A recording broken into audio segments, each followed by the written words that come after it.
শুভ সকাল বন্ধুরা, মঞ্জুলা ব্লগসে অনেক অনেক ভালোবাসা জানিয়ে আমি তোমাদের সঙ্গে শুরু করছি আমার নতুন ব্লগটা। তোমরা কেমন আছো? আশা করছি খুব ভালো আছো, আর তোমাদের ভালোবাসায় আমিও খুব ভালো আছি। আর বড়দের অনেক ভালো প্রণাম, আর ছোটদের অনেক ভালোবাসা জানিয়ে আমার নতুন সারা দিনটার শুরু করছি তোমাদের সঙ্গে। তো দেখো, এই যে দুই সদস্য আছে, এই দুই সদস্যকে দেখেছো, এরা হচ্ছে আমার পরিবারেরই সদস্য। আর এর মা বাবা এনেছে আমার বারান্দাতে, ঘর বানিয়েছিল পেছনে বারান্দায়, সেখানেই তাদের আশা। আর এরা পৃথিবীতে এসেছে দুজন, আর এই আমার ঘরের আশেপাশেই কিন্তু ওরা ঘুরে বেড়ায়। আর আমি যেগুলো খাবারগুলো ফেলি টুকটাক সেগুলো খেয়ে থাকে। আর ওরা দুজন এখন বড় হয়ে গেছে যেহেতু, তো আশেপাশেই থাকে। আর আমার বাগানটাও শেয়ার করে নিচ্ছি। আর এখানে দেখো, আমার তুলসী গাছে বৃন্দাবন হয়ে গেছে। আর চলে আসছি তারপর আমি যুদ্ধক্ষেত্রে। তো যুদ্ধ তো করতেই হবে যুদ্ধক্ষেত্রে আসলে, তাই না? আর এটা প্রত্যেক দিনের যুদ্ধ। তো চলো দেখো, আমি এই যে কাজকর্মগুলো করে নিই, তার আগে কিন্তু আমি ঘরের ভেতরেরও সব কিছু মুছামুছি করে চলে আসছি। আর ঘর দুয়ার ঝাড়ু দেওয়াও হয়ে গেছে। তারপর ঢুকে পড়বো একদম রান্নাঘরে আমি সব পরিষ্কার করে নিয়েছি, কারণ হচ্ছে আজ আমার বজরঙ্গলির দিন, মঙ্গলবার যেহেতু আমাকে রান্নাঘরে সম্পূর্ণ ধোয়া মোছাটা করতে হয়।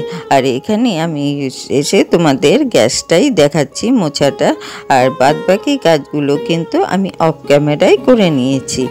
যেমন বাসনের রেক সম্পূর্ণ মোছামুছি সব কিছুই আমি অফ ক্যামেরায় করে নিয়েছি, কারণ সব কিছু তো দেখানো সম্ভব হয় না, তাই না? তো আমার ভিডিওটা যদি ভালো লাগে কোথাও, তাহলে তোমরা আমার পাশে থেকে বন্ধু হয়ে যেও। আর আমার ভিডিওটা যদি কোথা থেকে দেখছো, আমার দেশের বা বাইরের, তাদেরকে অসংখ্য ধন্যবাদ। তো দেখো, আমি এই যে কাজকর্ম শেষ করে গ্যাসটাও দেখিয়ে নিলাম তোমাদেরকে যে মোছামুছি হয়ে গেছে। এটা একটু বেশি হয়ে গেল, তাই না? একটু কায়দা করলাম। তো দেখো, গ্যাসটা দেখিয়ে তারপর বাসনের রেকটাও তোমাদেরকে দেখিয়ে নিলাম যে মোছামুছি করে নিয়েছি।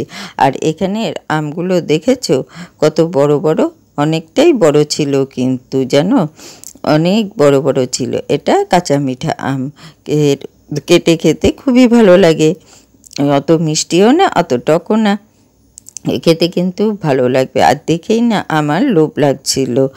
তো দেখো কি সুন্দর আমগুলো, তাই তোমাদের সাথেও শেয়ার করে নিলাম। আর ওখানে পাশে কিন্তু রয়েছে কচু শাক, আজ বানাবো, তাই কচুটা কেটে আমি কচু শাকগুলো রেখেছি।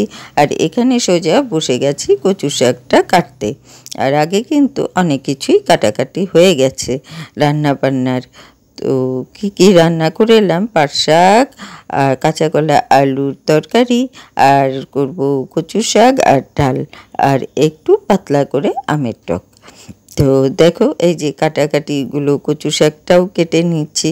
কত ভালো লাগছে, তাই না, কচু শাক কাটতে? আর কচু শাক কাটতে কিন্তু খুবই ভালো লাগে, পরে তো হাতটা চুলকায়, জল দিলেই তো হাত চুলকাবে। এখন কিন্তু আমি জলটা দিইনি, কারণ জল দিয়ে ধরিনি। কারণটা হচ্ছে, কচু শাকে যখন জল দিয়ে ধরা হয়, জলের মধ্যে ডুবিয়ে রাখা হয়, তো হাতটা প্রচুর পরিমাণে চুলকায়, সেই জন্য জলটা দিইনি। আর এখানে আমি যে সুপুরি গাছগুলো দেখিয়েছিলাম আগেও, আমার যারা পুরনো বন্ধু তারা তো দেখেছো নিশ্চয়ই। আর এখানে দেখো, এই যে গুটিগুলো আছে না, এটার থেকেই ফুলটা ধরবে, তারপর সুপুরিগুলো হয়, সেটাই তোমাদেরকে দেখিয়ে নিচ্ছি। আর এখানে দেখো, আমার বাগানের সেই লেবু হয়েছে, ডাটা হয়েছে, অনেক কিছুই গাছ আছে, এখানে তোমাদের সাথে শেয়ার করছি। দেখো লেবুগুলো কি সুন্দর ধরেছে, দেখেছো? আর লেবুগুলোর গন্ধগুলো কিন্তু খুব সুন্দর, খুবই সুন্দর। দেখো কি সুন্দর লাগছে দেখতে, তাই না? অনেক লেবু ধরেছে। এটা হচ্ছে তিতা করলা গাছ। তো দেখো কত লম্বা লম্বা তিতা করলাগুলো ধরেছে, আর ওপরেও ধরেছে, সেটা তোমাদেরকে জুম করে দেখিয়ে দিচ্ছি, দাঁড়াও।